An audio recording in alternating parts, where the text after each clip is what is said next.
안녕하세요. 김성길 목사와 함께하는 GTS 말씀 묵상 시간입니다.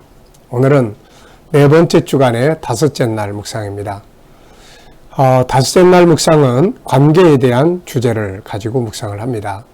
나 자신과의 관계나 혹은 가족이나 이웃 다른 사람과의 관계, 그리고 만물, 또 환경, 내가 하고 있는 업무와의 관계를 주제로 묵상을 하고 있습니다. 오늘은 그 중에서 자기와의 관계 성공하기, 자기와의 관계를 성공하기입니다. 자기 자신과 어떤 관계를 가지고 있나요?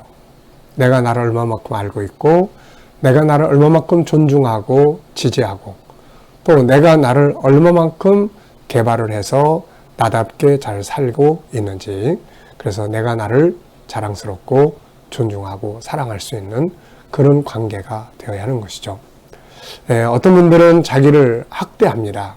자기를 싫어하고 미워하고 나 같은 것 왜 태어났는지 그러면서 자기를 싫어하고 학대하고, 이게 참 안 좋은 것이죠.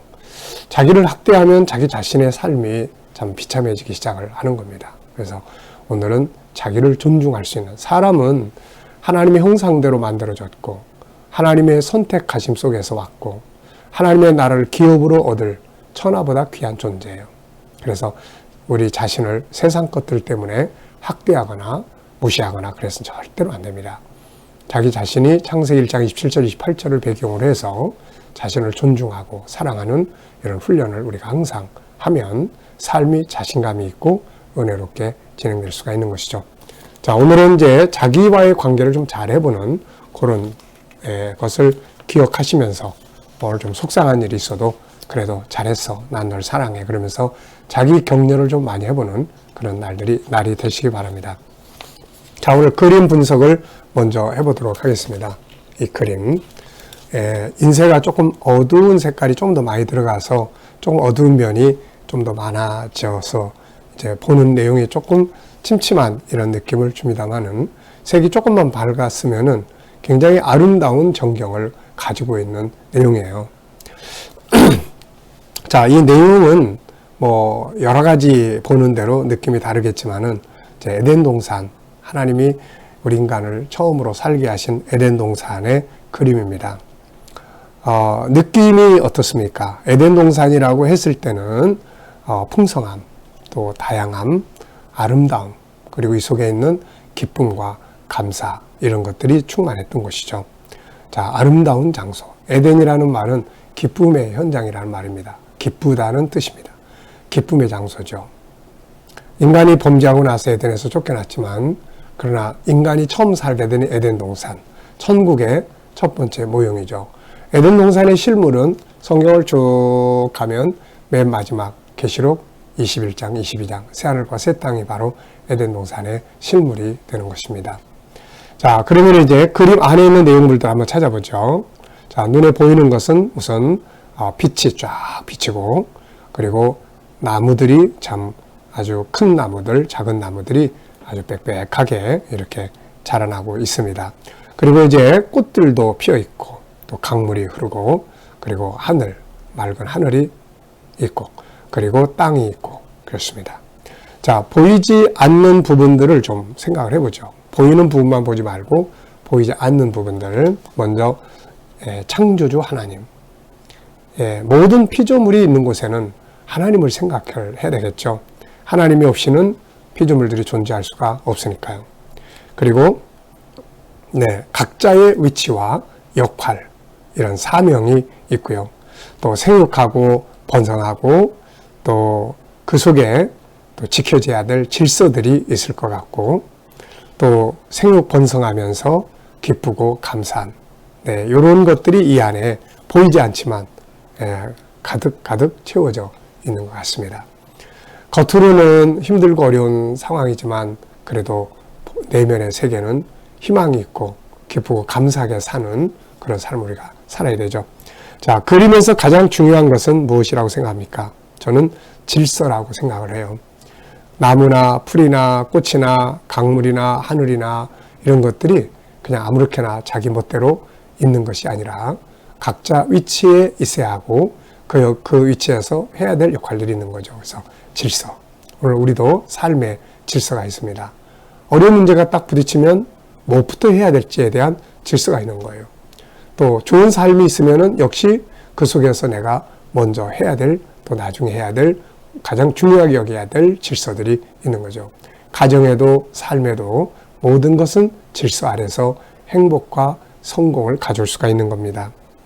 자, 세 번째는 그림을 보고 떠오르는 이야기나 사람, 성경 구절 적어 보기입니다. 기억력을 강화시키는 프로그램이에요. 자, 먼저 저는 창세기 2장에 하나님의 에덴 동산을 만드셨다는 것, 그리고 이 에덴 동산의 실물은 바로 계시록 21장, 22장의 새하늘과 새 땅이라는 것을 적어봤고요. 또 인간이 범죄하면서 에덴에서 쫓겨났잖아요. 그때부터 인류의 역사는 잃어버린 에덴을 찾기 위한 역사를 진행해 오고 있습니다. 철학이나 과학이나 문학이나 또 모든 인간들의 노력의 이면에는 행복한 세상, 잃어버린 에덴을 찾아가고자 하는 유토피아 정신이 자리 잡고 있는 것이죠. 인간은 천국에서 아름답고 행복하게 살도록 창조되었기 때문에 그 본능이 사람 속에 들어 있습니다. 그래서 이 본능을 따라서 잃어버린 에덴 동산을 찾기 위한 역사가 지금까지 진행되고 있는 것이죠. 하나님은 이런 잃어버린 인간의 에덴 동산을 말씀을 통해서 계시해 주셨습니다.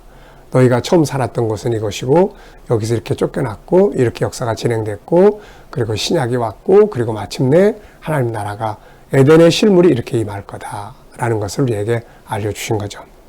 자, 우리 옛날 기도원에 처음 기도원을 산골짜기를 매입해서 갔을 때 사람들이 그런 말 많이 했어요. 야, 에덴 동산 같다. 오염되지 아니한 그 골짜기, 그곳의 상황은 정말 멋지고 아름다웠습니다. 하나님 우리에게 주신 에덴 동산은 그렇게 아름다웠던 것이죠. 지금 우리가 이제 천국을 향해서 가지만 이 땅에 사는 동안에도 에덴 동산처럼 기쁘고 감사하고 행복한 삶을 만들어 가야 될 겁니다. 자, 네 번째는 과거, 현재, 미래를 살펴보는 상상력을 동원하는 내용이에요. 자, 이 그림이 있기, 현재 그림의 에덴 동산에 아름다운 장면이 딱 있습니다. 그 앞에는 뭐가 있을까요? 네, 저는 6일 동안의 창조를 그려봤고요. 요 다음의 그림은 뭐가 있을까요? 창세기 3장에 나오겠죠. 그래서 인간이 범죄하고 에덴에서 추방돼서 고통의 세월 속에 살아가는 그런 현장들을 그려볼 수가 있습니다. 이 네 번째 그림은, 네 번째 코너는 그림만이 아니라 이 내용만이 아니라 우리의 과거, 현재, 미래를 생각해 보게 하는 그런 내용이니까 잘 훈련을 하시고 익숙해지면서 내가 지금처럼 살면 나의 미래는 어떻게 될까? 혹은 내 미래를 내가 이렇게 살고 싶은데 그렇다면 지금 뭘 준비해야 되나? 이런 것들을 생각해보는 그런 시간들을 가져보시면 도움이 됩니다.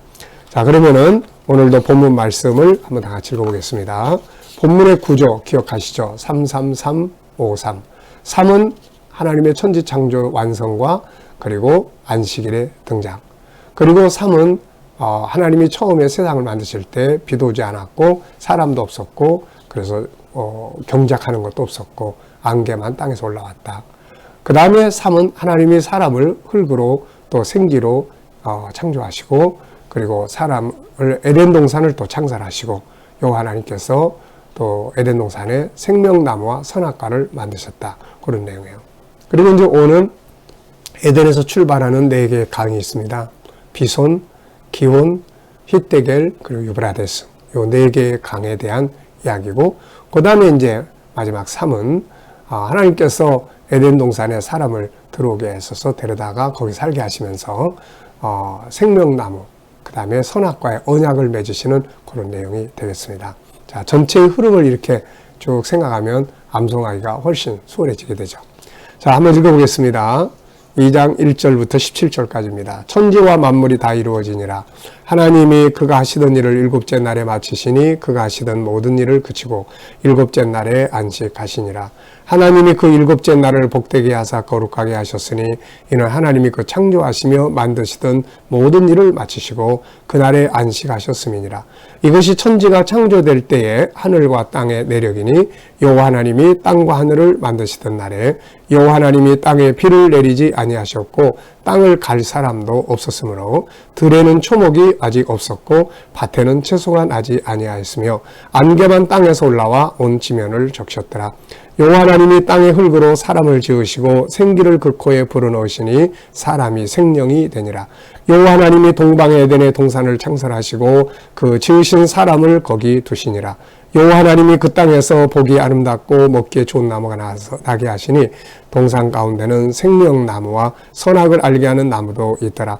강이 에덴에서 흘러나와 동산을 적시고 거기서부터 갈라져 네 근원이 되었으니 첫째 이름은 비손이라. 금이 있는 하윌라 온 땅을 둘렀으며 그 땅의 금은 순금이요 또 그곳에는 베들레헴과 호마노도 있으며 둘째 강의 이름은 기온이라. 구스 온 땅을 둘렀고 셋째 강의 이름은 히데겔이라. 아수르 동쪽으로 흘렀으며 넷째 강은 유브라데더라. 여호와 하나님이 그 사람을 이끌어 에덴 동산에 두어 그것을 경작하며 지키게 하시고 여호와 하나님이 그 사람에게 명하여 이르시되 동산 각종 나무의 열매는 내가 임의로 먹되 선악을 알게 하는 나무의 열매는 먹지 말라. 네가 먹는 날에는 반드시 죽으리라 하시니라. 아멘. 자, 어제와 오늘 덥고 코로나로 긴장되고 힘들 시간들이지만 그래도 또 감사하면서 살았으면 좋겠습니다.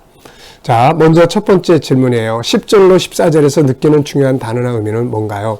10절로 14절은 에덴에서부터 출발한 4개의 강줄기에 대한 이야기입니다. 그래서 비손강, 그 다음에 기온강, 그 다음에 또 히데겔 강. 지금은 이 히데겔을 티그리스 강이다 이렇게도 표현을 합니다. 그리고 이제 유프라테스 강, 네, 요 4개의 강에 대한 내용이에요.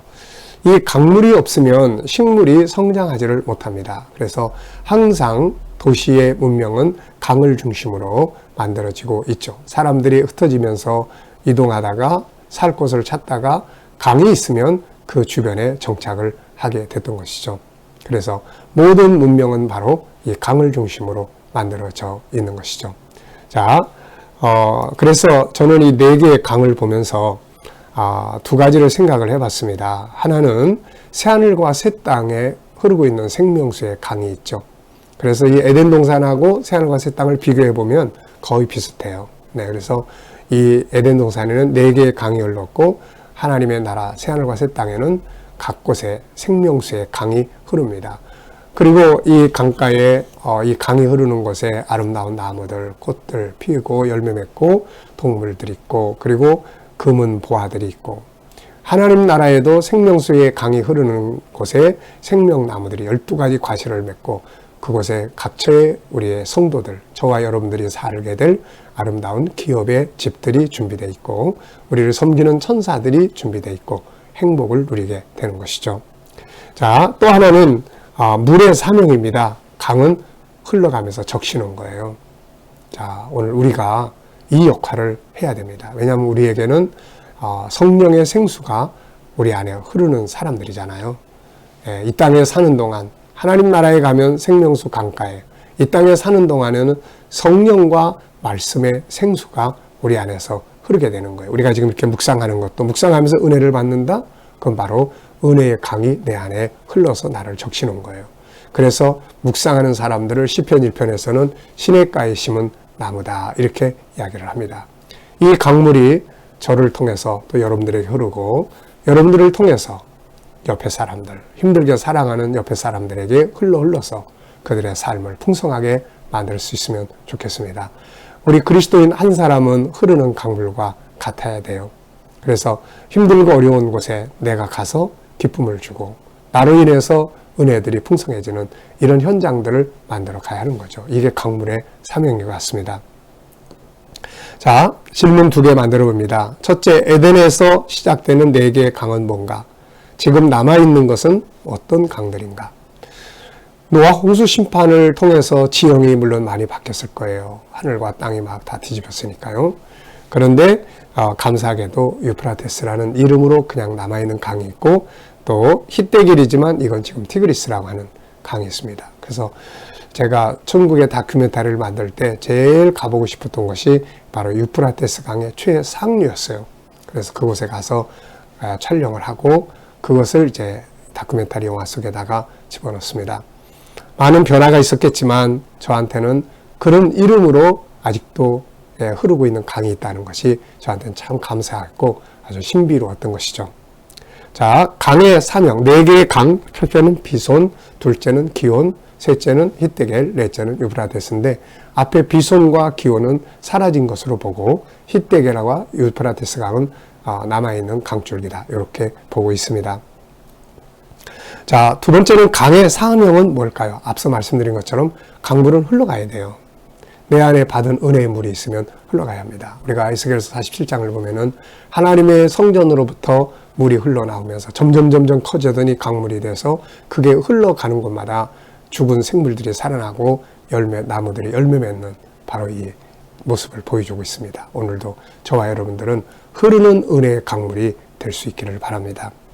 자, 두 번째, 하나님을 닮은 나는 어떤 사람일까요? 나에 대해서 설명해 봅니다. 오늘은 나 자신과의 관계를 잘 하는 건데, 나와 관계를 잘 갖기 위해서는 내가 누군지를 잘 아는 게 중요하죠.